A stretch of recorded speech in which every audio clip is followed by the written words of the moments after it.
지금은 절기 시리즈를 공부하고 있습니다. 지난 영상에서는 6월절과 초실절 그리고 오순절까지 공부를 했습니다. 여기까지는 봄의 절기로서 예수님의 초림사역과 관련이 있다고 했습니다. 오늘부터는 가을의 절기요, 예수님의 재림과 관련된 아주 중요한 절기들인 나팔절과 속죄일, 초막절에 대한 절기를 하나씩 자세히 살펴보도록 하겠습니다. 우리 기독교인들은 이런 절기에 대해서 아주 생소하게 여기는 분들도 많겠지만 이것은 그렇게 무시할 내용이 아닌 겁니다. 이 절기들은 모두가 7월에 있는 절기입니다. 레위기 23장 23절을 보시면 먼저 7월 1일에 나팔절이 나옵니다. 그리고 7월 10일의 속죄일과 7월 15일에 초막절이 나오죠. 앞서 말씀드렸듯이 이 절기들은 모두가 날짜가 명확한 절기이기 때문에 절대로 1.1핵이라도 가감하면 안 된다고 말씀을 드렸습니다. 유대력의 7월은 태양력으로는 10월 말쯤에 해당되기 때문에 이때는 추수 때에 해당되는 절기로서 마태 13장에서 예수님께서 가라지 비유를 말씀하시면서 추수 때는 세상 끝이라는 말씀을 참고해보면 왜 가을의 절기인 이 절기들이 주님의 재림과 관련 있는 절기들인지 이해가 되실 겁니다. 그러면 오늘은 먼저 7월 1일 나팔절에 대한 이야기부터 나누도록 하겠습니다. 먼저 유대인들은 이 나팔절을 대단히 중요하게 생각을 합니다. 그래서 그들은 유대력으로 이 7월 1일을 새해의 시작으로 지키고 있습니다. 그런데 우리가 6월절에서 공부한 바와 같이 하나님은 출애굽기 12장에서 6월절이 있는 그 달을 해의 첫 달로 삼아라고 했는데, 그러면 어떤 것이 진짜 하나님의 말씀대로 순종하는 것일까요? 그런데 우리 기독교는 그런 나팔절이나 속죄일에 대해서는 전혀 아무런 인식도 없이 지내고 있는데 이것은 또 하나님께 어떻게 비칠까요? 예수님은 마태오 5장 19절에서 율법의 이런 작은 것 하나라도 빼고 가르치는 자는 천국에서도 지극히 작다 일컬음을 받을 거라 하셨는데 말입니다. 자, 그러면 이 나팔절에는 어떤 의미가 담겨 있는지를 살펴보도록 하겠습니다. 먼저 나팔은 예수님의 재림과 연관해서 쉽게 떠오르는 말씀이 있을 겁니다. 살전 4장 16절에서 천사장의 나팔 소리와 함께 주님이 강림하시고 그때에 우리는 구름 속으로 끌어올려 공중으로 휴거된다고 하는 말씀인 거죠.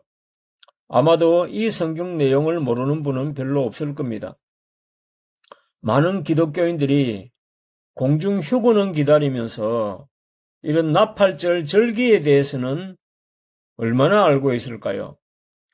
6월절인 1월 14일이 예수님이 십자가에 달려 죽으신 날짜였고, 초실절은 예수님께서 부활하신 날이었고, 그리고 오순절은 마가다락방에 성령이 강림한 날짜였지요.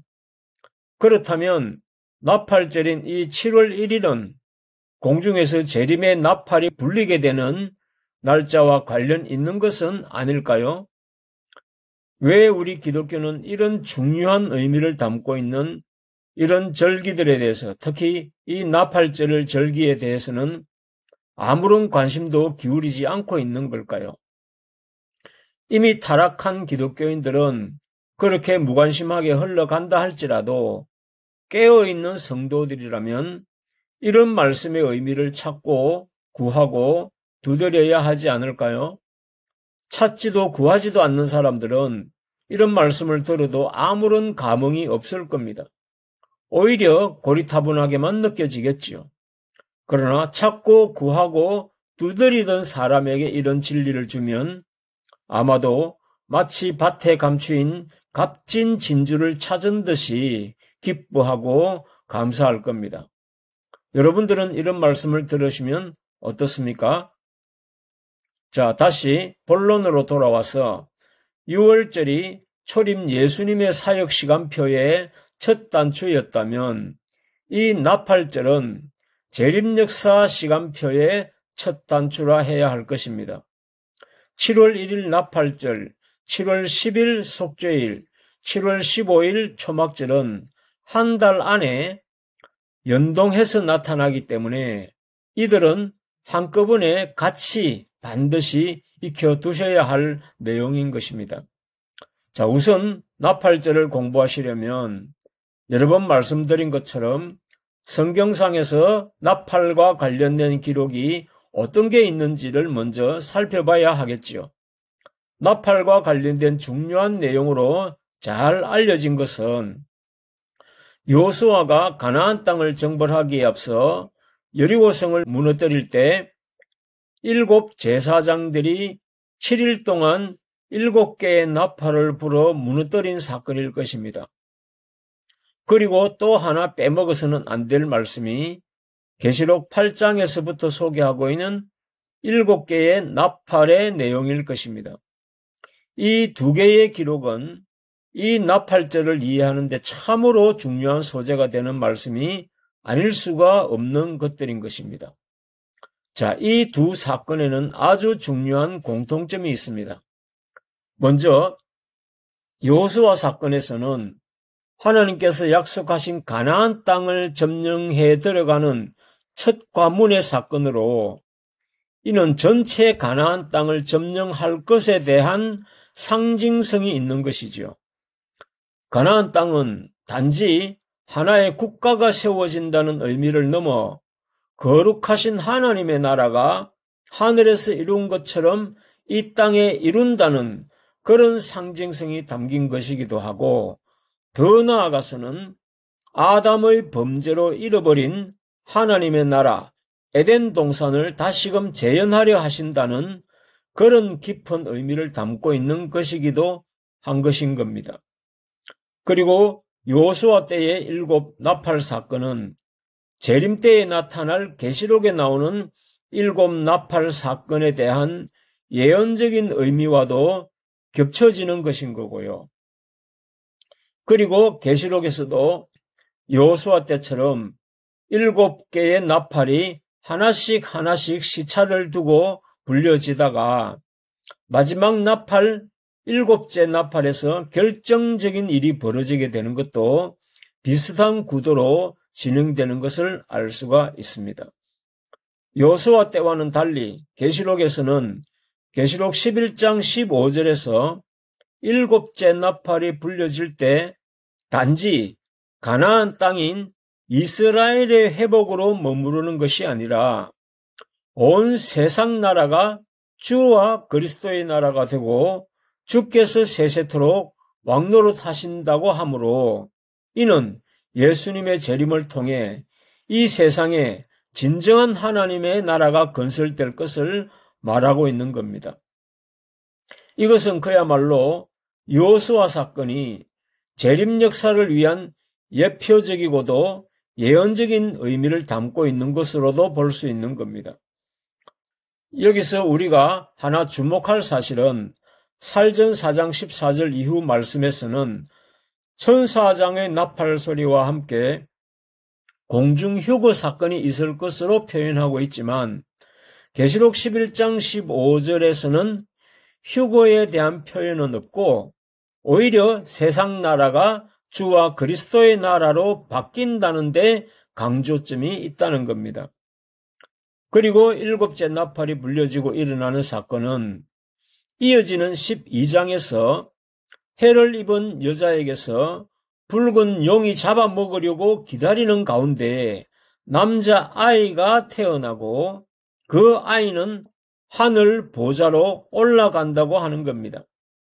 그리고 이 남자의 사명은 12장 5절에서 장차 철장으로 만국을 다스릴 사명자라고 하니 이것이 7째 나팔에서 일어나는 사건인 것입니다. 이 남자아이가 만국을 철장으로 다스리게 될 엄청난 사명자로 표현해 놓았기 때문에 오늘날 기독교 신학계에서는 이 남자아이가 예수님이냐 아니냐를 두고 논란이 아주 많은 겁니다. 자, 이런 상황을 놓고 예수님의 가르침을 보자면 마태 23장 39절을 보시면 예루살렘을 향하여서 아무리 외치고 많은 기적과 표적들을 보여줘도 믿기는커녕 오히려 적대적인 감정만 키워가는 유대인들을 향하여서 탄식하시면서 하시는 말씀이 이제 내가 떠나가면 주의 이름으로 오시는 이여 할 때까지 나를 다시는 볼 수 없을 거라고 말씀하시는 겁니다.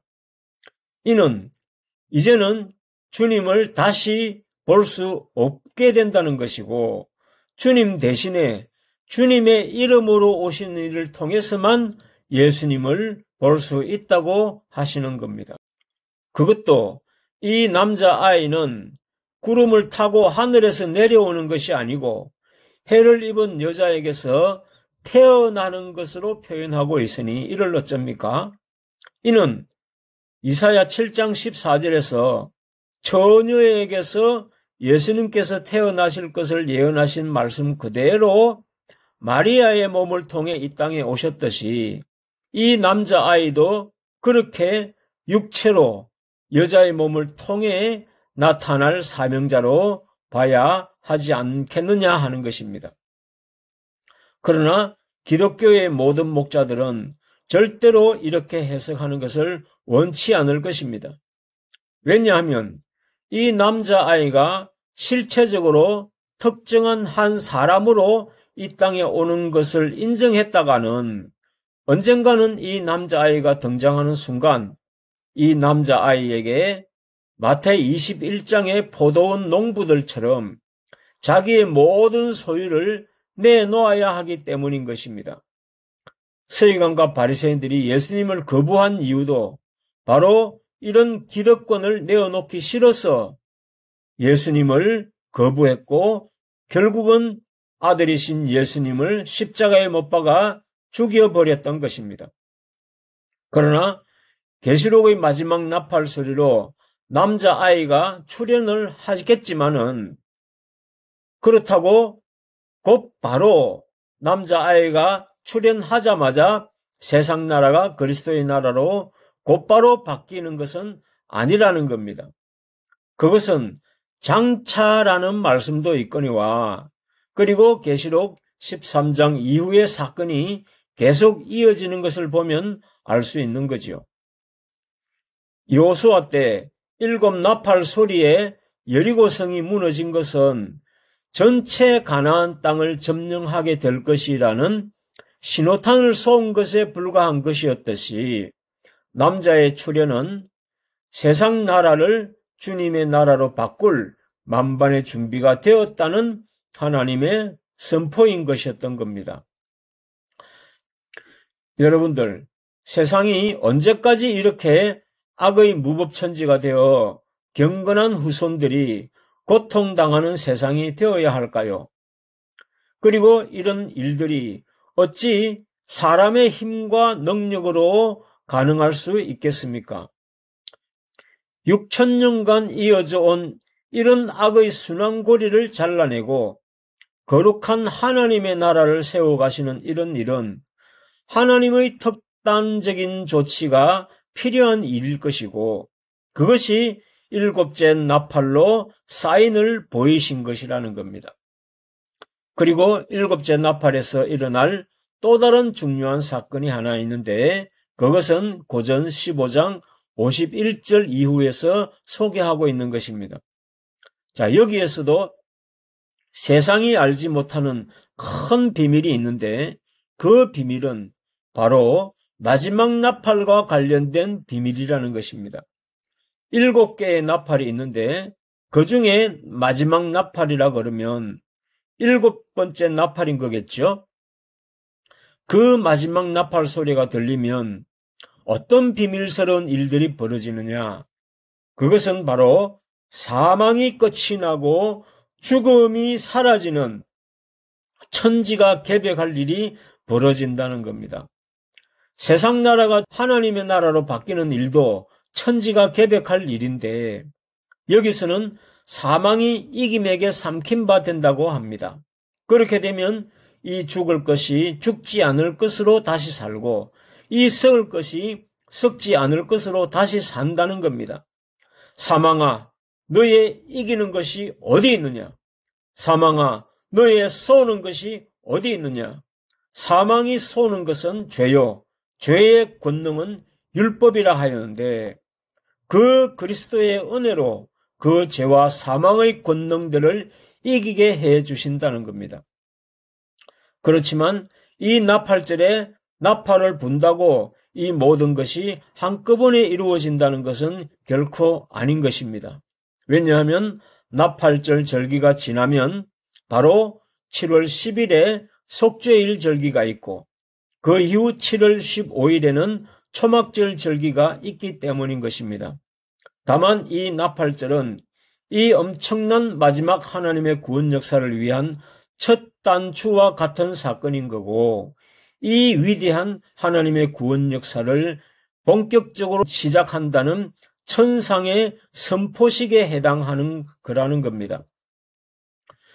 그 선포식이 있는 날이 7월 1일인 거고 이 날짜도 지난번 공부한 6월절이나 초실절, 오순절처럼 정교하게 짜여진 하나님의 스케줄과 관련 있는 날짜들이라는 것을 충분히 짐작할 수 있을 것입니다.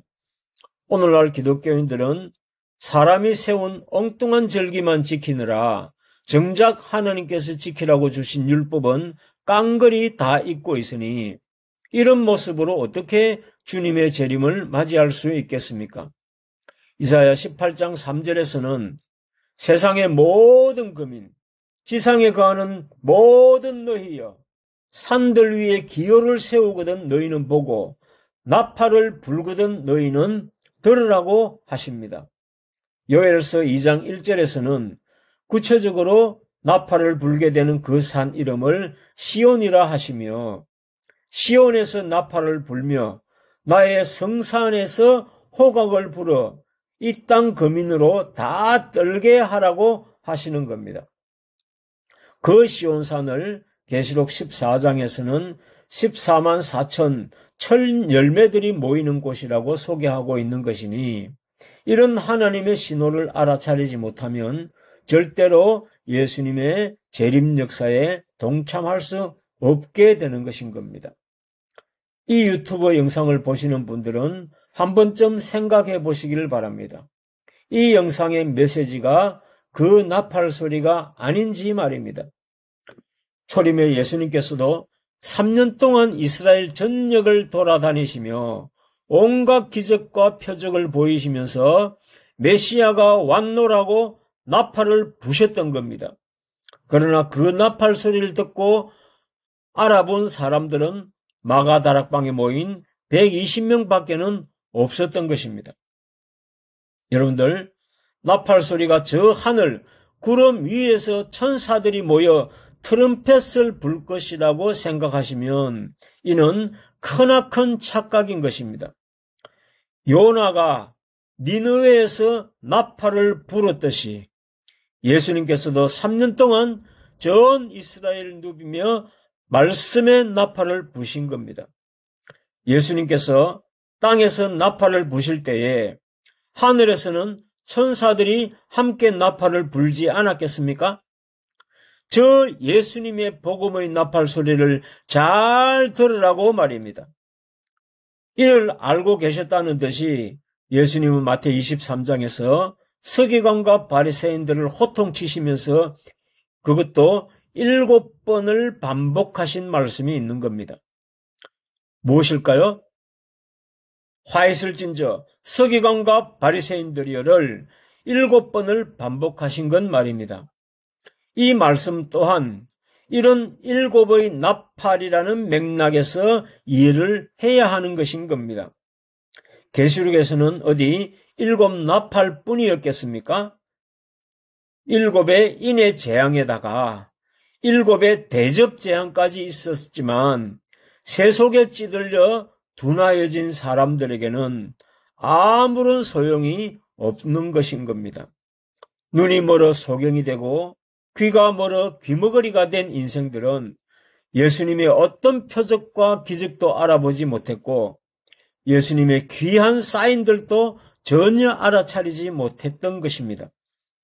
그들의 눈에는 오직 입에 들어가 배불려줄 빵에만 관심이 있었고 하루하루 고통스럽게 하는 그 질병을 고치려는 1차원적인 욕구밖에는 관심이 없었으니 그런 안목으로는 결코 이 나팔 소리를 들을 수 없었던 것입니다. 오늘날 재림을 준비하려는 우리들 또한 같은 시행착오를 반복하는 사람이 되면 안 되겠습니다. 성령이 교회들에게 하시는 말씀을 귀 있는 자는 들어보라고 계시록 2장 3장에서는 7번이나 반복하고 있는 것도 예사로운 표현이 아닌 걸 진작에 눈치를 채야 하는 것인 겁니다. 영적인 것은 영적으로라야 분별이 가능한 거 아니겠습니까? 나팔 소리가 무엇인지도 모른 채 하늘에서 트럼펫 소리가 들리기를 기다린다는 것은 참으로 무지하고 우매한 작태가 아닌가 하는 것입니다. 우리는 말씀에 깨어 있어 주께서 부르시는 호출 소리를 듣고 곧바로 반응할 수 있는 슬기로운 처녀들이 되어야 하겠습니다. 귀 있는 자는 성령이 교회들에게 하시는 말씀을 들을지어다 하시는 이 성령의 음성을 들으시는 여러분들 되기를 간절히 기원드리겠습니다.